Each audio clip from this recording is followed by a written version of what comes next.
Hello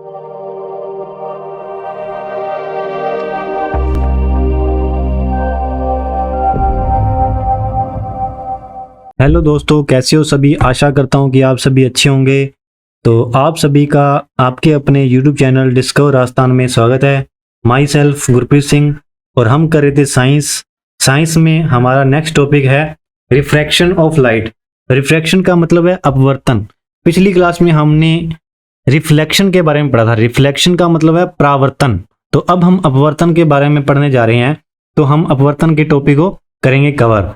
तो आपकी exam की दृष्टि से हमें इसमें दे रखा था कि ओनली टॉपिक में तो आपका यहाँ पे उदाहरण दे रखा है, ओनली प्रकाश के अपवर्तन के उदाहरण। तो हम इसको पूरा डीपली समझ लेते हैं कि अपवर्तन होता कैसे है। तो इसके एग्जाम्पल भी समझेंगे कि उससे क्या क्या घटनाएं आपको दिखती है, क्या उसके एग्जाम्पल हैं, वो सब हम कंप्लीट करेंगे। तो हमारा आज का टॉपिक है प्रकाश का अपवर्तन। तो टॉपिक का नाम डाल लेते हैं, क्या है? प्रकाश का अपवर्तन। ठीक है। देखो, प्रकाश का अपवर्तन होता क्या है उसके बारे में हम जानते हैं। तो देखो, अपवर्तन क्या होता है?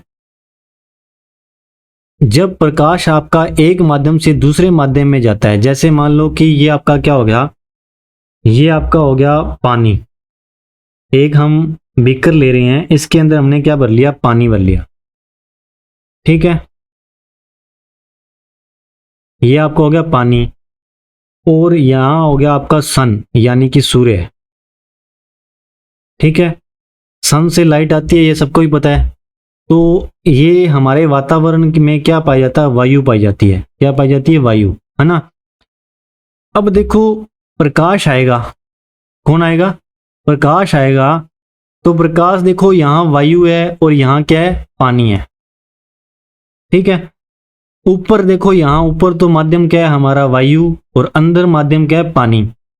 अब प्रकाश की किरण जब यहां से आती है, यहां से आती है, तो ये क्या है कि माध्यम इसका चेंज हो जाता है।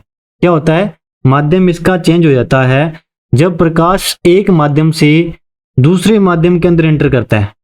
जब प्रकाश एक माध्यम से दूसरे माध्यम की ओर एंटर करता है, तो क्या है कि इसको ऐसे सीधा जाना चाहिए, ऐसे सीधा जाना चाहिए ना। तो ये क्या है कि यहां से अपने को थोड़ा मुड़ा हुआ प्रतीत होता है। क्या होता है? थोड़ा मुड़ा हुआ प्रतीत होता है। तो मतलब ऐसे लगता है कि जैसे यहां से प्रकाश है थोड़ा मुड़ गया है। प्रकाश एक माध्यम से दूसरे माध्यम में जाता है, तो हमें क्या होता है? यहां से प्रकाश है वो क्या, कैसा प्रतीत होता है? मुड़ा हुआ प्रतीत होता है। तो इसी को हम क्या बोलते हैं? इसी को बोलते हैं हम प्रकाश का परावर्तन। देखो, इसको इस प्रकार सीधा जाना चाहिए, है ना। तो ये सीधा ना जाकर के हमें क्या थोड़ा सा टेढ़ा मिलता है।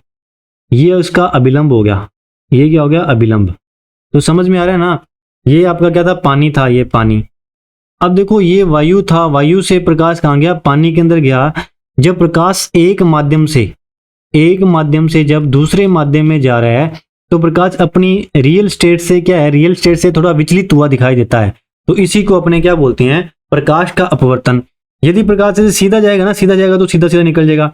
बट ये तिरछी आएगी किरण, जो किरण तिरछी आएगी उसमें जो होगा प्रकाश है थोड़ा सा टेढ़ा हुआ दिखाई देगा। तो इसकी हम परिभाषा लिख लेते हैं। देखो, परिभाषा में अपने क्या लिखेंगे? जब का प्रकाश की किरण, लिखो, जब प्रकाश की किरण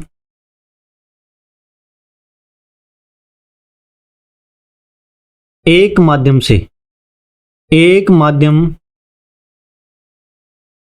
प्रकाश की किरण एक माध्यम से दूसरे पारदर्शी माध्यम में, दूसरे पारदर्शी माध्यम में प्रवेश करती है। जब प्रकाश की किरण एक पारदर्शी माध्यम से दूसरे पारदर्शी माध्यम में प्रवेश करती है, तो क्या होता है? देखो, यहां पे मैंने आपको बताया था, जब प्रकाश की किरण एक माध्यम से दूसरे माध्यम में प्रवेश कर रही है, तो ये क्या अपने पथ से थोड़ी सी विचलित हो जाती है। तो ये क्या होता है? तो वह अपने पथ से विचलित हो जाती है या फिर मुड़ जाती है। विचलित का मतलब क्या हो गया, अपने पथ से क्या होता है, थोड़ी सी मुड़ जाती है।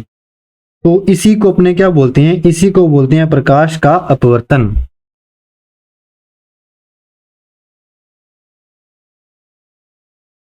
इसे क्या बोलते हैं, प्रकाश का अपवर्तन कहते हैं। ठीक है, समझ में आया प्रकाश का अपवर्तन किसे कहते हैं। जब प्रकाश की किरण एक माध्यम से दूसरे माध्यम में जा रही है तो वो क्या होता है, अपने जो पथ से विचलित हो जाती है। जैसे मान लो कि ये वायु था और ये नीचे पानी है, तो दो माध्यम हो गए ना, वायु से कहाँ जा रही है, पानी के अंदर जा रही है। तो वायु से जब पानी के अंदर जाएगी तो ये थोड़ी सी अपने पथ से क्या होगी, विचलित हो जाएगी। इसको जाना तो ऐसे सीधा चाहिए था, बट ये इस साइड मुड़ गई। तो इसी को अपने इस घटना को क्या बोलेंगे, प्रकाश का अपवर्तन। अब देखो जैसे मान लो कि ये क्या है, पानी का बीकर। ठीक है, अब यदि प्रकाश की किरण सीधी आ रही है, यदि प्रकाश की किरण सीधी आएगी ना, सीधी इस प्रकार आएगी, तो सीधी आएगी तो फिर ये अपने पथ से विचलित नहीं होगी। सीधी आएगी तो पथ से विचलित नहीं होगी। पथ से विचलित तभी होगी जब क्या है, प्रकाश की किरण क्या है, तिरछी पड़ रही है। यदि ये सीधी आई तो एक माध्यम से दूसरे माध्यम की तो वैसी की वैसी ही एंटर हो जाएगी। और जब ये टेढ़ी आएगी, जैसे इस प्रकार आएगी, इस प्रकार आ रही है, तो इसको ऐसे सीधा जाना चाहिए। तो यहां से क्या सीधा ना होकर के यहां से थोड़ी सी ऐसे मुड़ी हुई प्रतीत होगी। तो इसी को अपने क्या बोलेंगे, प्रकाश का अपवर्तन। या फिर देखो, जब ये प्रकाश की किरण सघन माध्यम से प्रवेश करेगी तो वह क्या होगी, अभिलंब की ओर झुकेगी। तो ये भी लिख लेते हैं हम, प्रकाश की किरण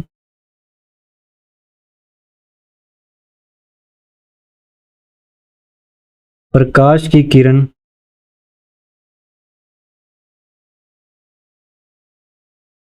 प्रकाश की किरण विरल माध्यम से सघन माध्यम में प्रवेश करती है जब विरल माध्यम से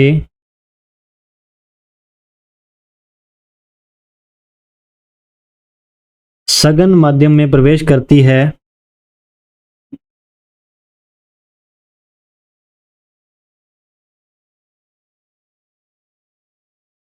प्रकाश की किरण जब विरल माध्यम से सघन माध्यम में प्रवेश करती है तो वह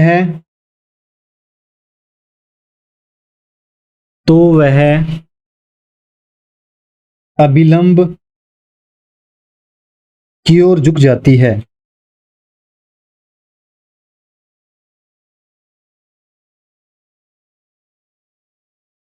अभिलंब की ओर झुक जाती है। ठीक है, जब प्रकाश की किरण विरल माध्यम से सघन माध्यम में प्रवेश करेगी तो क्या होगा, वो अभिलंब की ओर झुकेगी। तो देखो, विरल माध्यम कौन सा हो गया, विरल माध्यम जैसे आपका क्या हो गया, आपका वायु है वो क्या आपकी विरल माध्यम। विरल माध्यम और सघन माध्यम क्या होता है, विरल माध्यम में लिख लो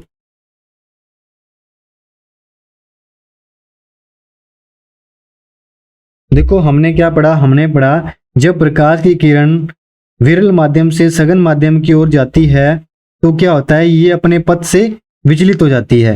जैसे विरल माध्यम आपका हो गया हवा। ठीक है, सघन माध्यम क्या होगा, पानी।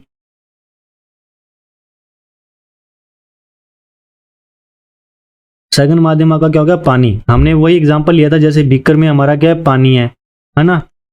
और अभिलंब आपको पता ही है क्या होता है, जैसे मान लो कि प्रकाश की किरण आई, ये प्रकाश की किरण आ रही है। अब देखो यहां से क्या है कि यहाँ वायु था और यहाँ नीचे क्या है, पानी है ना। तो विरल माध्यम से सघन माध्यम में जाएगी तो ये क्या है, इस प्रकार थोड़ी सी अंदर की ओर झुक जाएगी। इसको जाना कैसे चाहिए था, ऐसे जाना चाहिए सीधा। ठीक है, अब ये हो गया अभिलंब, तो अभिलंब की ओर झुक जाती है। देखो इतना एंगल इसने चेंज कर लिया ना, ये अभिलंब की ओर झुक गई। ठीक है, तो इसी को अपने क्या बोलते हैं, इसी को बोलते हैं अपने प्रकाश का अपवर्तन। ठीक है, और यदि इसका उल्टा होगा, यदि उल्टा कैसे, सघन माध्यम से विरल माध्यम में जाएगी, सघन से यदि विरल में जाएगी तो क्या होगा, इसका उल्टा हो जाएगा। तो अभी अभिलंब की ओर झुक रही है तो इसमें क्या होगा, अभिलंब से दूर हटेगी, अभिलंब से दूर हटेगी। तो आपको इसमें क्या याद रखनी है, क्या बातें याद रखनी है, आपको दो बातें याद रखनी है। जब प्रकाश की किरण सघन माध्यम से विरल माध्यम में और विरल माध्यम से सघन माध्यम में, जब प्रकाश की किरण, पहला तो क्या था, पहला विरल माध्यम से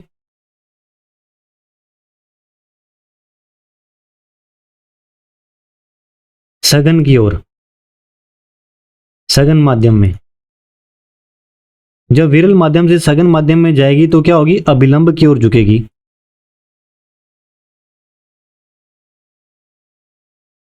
अभिलंब की ओर झुकेगी। और जब प्रकाश की किरण सघन माध्यम से विरल माध्यम की ओर जाएगी, सघन माध्यम से विरल माध्यम में, सघन माध्यम से विरल माध्यम में जाएगी तो क्या होगी, अभिलंब से दूर हटेगी, अभिलंब से दूर हटेगी। ये दोनों बातें आपको याद रखनी है, ठीक है। इसके अलावा आपके जो एग्जाम्पल हैं वो हम अगली स्लाइड में कर लेते हैं। तो लिखो, हेडिंग डालो, अपवर्तन के नियम।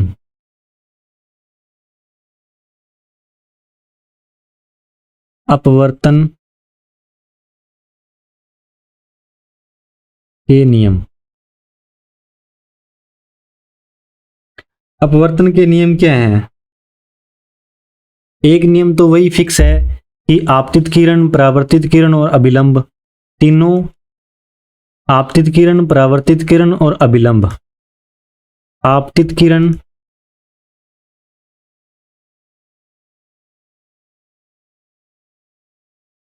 परावर्तित किरण,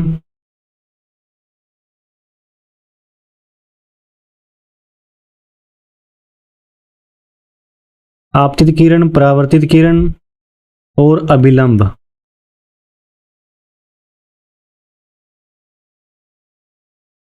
आपतित किरण, परावर्तित किरण और अभिलंब तीनों एक ही पृष्ठ पर होते हैं।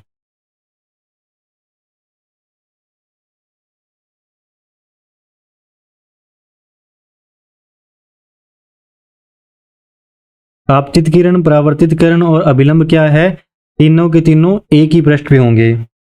और सेकंड में आप लिख लो, माध्यम का अपवर्तनांक,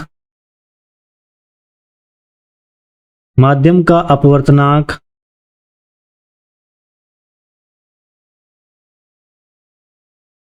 माध्यम का अपवर्तनांक भिन्न भिन्न रंगों के प्रकाश के लिए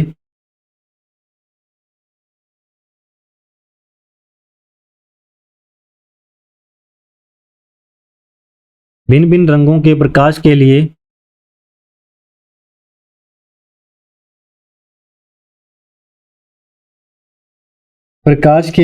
भिन्न भिन्न होता है।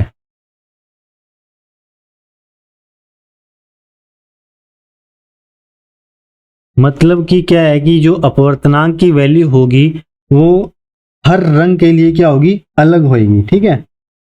जैसे आपको पता है कि विबग्योर में मैंने विबग्योर लिखाया था जब, अब सबसे अधिक अपवर्तनांक किसका होता है और सबसे कम अपवर्तनांक किसका होता है, ठीक है। लाल रंग का अपवर्तनांक तो सबसे कम होता है और बैंगनी रंग का अपवर्तनांक सबसे अधिक होता है। तो देखो, लाल रंग का अपवर्तनांक क्या होगा, लाल रंग का अपवर्तनांक होगा सबसे अधिक,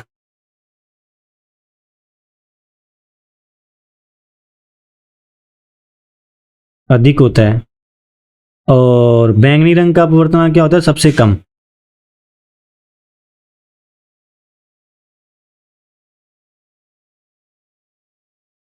ठीक है, लाल रंग का अपवर्तनांक क्या है, सबसे अधिक, और बैंगनी रंग का अपवर्तनांक क्या है, सबसे कम। देखो VIBGYOR, तो देखो रेड सबसे लास्ट में आ रहा है, तो लाल का अपवर्तनांक क्या होगा, सबसे अधिक, और V फॉर वॉयलेट बैंगनी पहले आ रहा है, तो इसका क्या हो गया, अपवर्तनांक सबसे कम। ठीक है, तो हमने इसके अपवर्तनांक की बात कर ली। अब उसके बाद देखो, उसके बाद हम देखो जब प्रकाश, 3 नंबर लिख लो पॉइंट डाल के,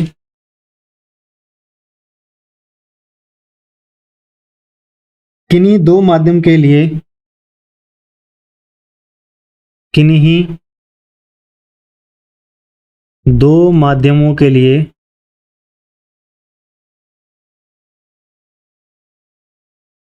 किन्हीं दो माध्यमों के लिए आपतन कोण के ज्या और अपवर्तन कोण के ज्या, आपतन कोण के ज्या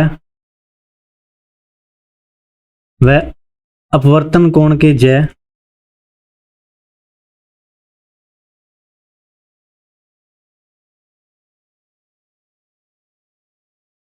आपतन कोण के ज्या और अपवर्तन कोण के ज्या का अनुपात क्या होता है, स्थिरांक होता है, का अनुपात क्या होता है, कांस्टेंट होता है। ठीक है, आपतन कोण का और परावर्तन कोण का जो होता है अपवर्तनांक का मान क्या होता है, उसके नियतांक के बराबर होता है। तो हम लिख सकते हैं sine I upon sine R बराबर क्या हो जाएगा, म्यू, एक नियतांक हो गया। ठीक है, तो यही हमने लिखा था नियम के अंदर। अब देखो अपवर्तन के हमने नियम भी पढ़ लिए और अपवर्तन की परिभाषा भी पढ़ ली। इसके अलावा हम पढ़ लेते हैं उदाहरण। तो आपके उदाहरण में से ही क्वेश्चन बनता है कि बताइए ये किसका एग्जाम्पल है, तो एग्जाम्पल पढ़ लेते हैं अपने। एग्जाम्पल में क्या आ गया, देखो आपने देखा होगा पानी के अंदर पड़ा हुआ जो सिक्का है कई बार ऊपर उठा हुआ दिखाई देता है, तो वो किसके कारण दिखाई देता है, अपवर्तन के कारण। पहले नंबर पे लिख लो, पानी में रखे हुए सिक्के का ऊपर उठा हुआ दिखाई देना, रखे हुए सिक्के का ऊपर उठा दिखाई देना।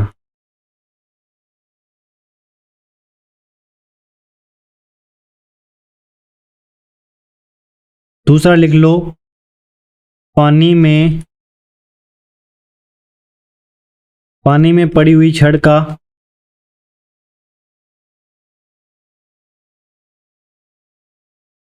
मुड़ा हुआ दिखाई देना।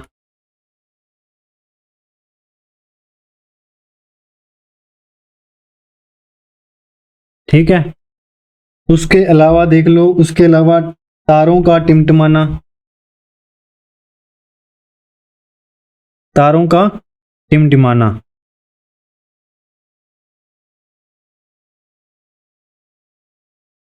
तारों का टिमटिमाना, ये क्वेश्चन कई बार पूछा हुआ है कि तारे किसके कारण टिमटिमाते हैं, तो अपवर्तन के कारण। उसके अलावा 4th नंबर लिख लो, कई बार देखो सूर्योदय है, सूर्य का सूर्योदय से पहले उगा हुआ दिखाई देना, और सूर्यास्त के बाद भी सूर्य कई बार दिखाई देता रहता है, तो वो किसके कारण दिखाई देता है, अपवर्तनांक के कारण, अपवर्तन के कारण।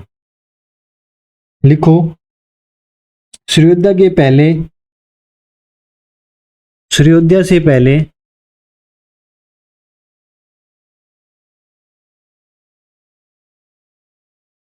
वह सूर्यास्त के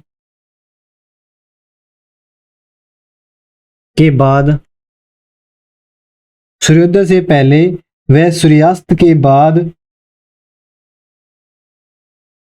भी सूर्य दिखाई देता है,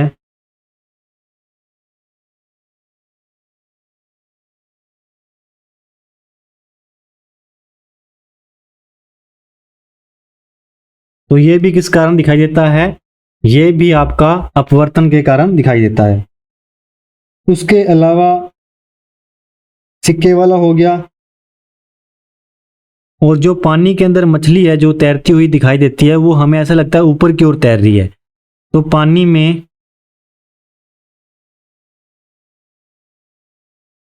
में तैरती हुई मछली का ऊपर उठा दिखाई देना।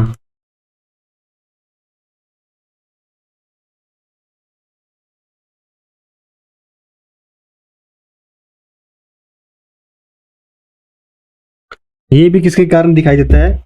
ये भी अपवर्तन के कारण दिखाई देता है। तो ये कुछ आपके एग्जाम्पल थे जिसमें से पहले भी क्वेश्चन पूछा गया है। तो आशा करता हूं कि आपको अच्छे से समझ में आया होगा। एक बार इसको हम रिपीट कर लेते हैं। सबसे पहले मैंने आपको बताया कि प्रकाश का अपवर्तन किसे कहते हैं। जब प्रकाश की किरण एक माध्यम से जब दूसरे माध्यम में जाती है तो वो अपने पथ से थोड़ी मुड़ी हुई दिखाई देती है या विचलित हुई दिखाई देती है, उसी को अपने क्या बोलते हैं? प्रकाश का अपवर्तन। ठीक है। उसके बाद मैंने आपको बताया जब प्रकाश की किरण सघन माध्यम से विरल माध्यम में जाएगी या विरल माध्यम से सघन माध्यम में जाएगी तो क्या होगा? जब विरल माध्यम से कहां जाएगी? सघन माध्यम की ओर। विरल माध्यम से जब सघन माध्यम की ओर जाएगी तो वो क्या होगा? उसमें अभिलंब की ओर झुकेगी। तो क्या होगा? अभिलंब की ओर झुकेगी। कब झुकेगी? जब विरल माध्यम से कहां जा रही है? सघन माध्यम की ओर, तब अभिलंब की ओर झुकेगी। और देखो जब सघन माध्यम से विरल माध्यम की ओर जाएगी तो अभिलंब से दूर हटेगी। तो क्या होगा? अभिलंब से दूर हटेगी। उसके अलावा फिर हमने पढ़े अपवर्तन के नियम। तो क्या थे? आपतित किरण, परावर्तित किरण और अभिलंब तीनों एक ही पृष्ठ पर होते हैं। ठीक है। उसके अलावा मैंने आपको बताया कि लाल रंग का अपवर्तनांक सबसे अधिक होता है और बैंगनी रंग का सबसे कम होता है। फिर मैंने आपको बताया कि इसके कोणीय का अनुपात जो होता है वो एक नियतांक के बराबर होता है। तो sine I upon sine R बराबर क्या हो गया? म्यू। उसके बाद हमने इसके एग्जाम्पल पढ़े और इन एग्जाम्पल्स को आप अच्छे से कर लेना। इसमें से क्वेश्चन पूछा जाता है कि पानी का सिक्का ऊपर उठाया क्यों दिखाई देता है? सूर्योदय से पहले और सूर्यास्त के बाद भी सूर्य क्यों दिखाई देता है? तारे क्यों टिमटिमाती हैं? इन सभी का रीजन क्या है? इन सभी का रीजन है आपका प्रकाश का अपवर्तन। तो आशा करता हूं कि आपको आज की क्लास अच्छी लगी होगी। यदि आपको हमारी क्लास अच्छी लग रही है तो ज़्यादा से ज़्यादा लाइक करें, शेयर करें, सब्सक्राइब करें। आप सभी का हमारे साथ जुड़े रहने के लिए बहुत बहुत धन्यवाद।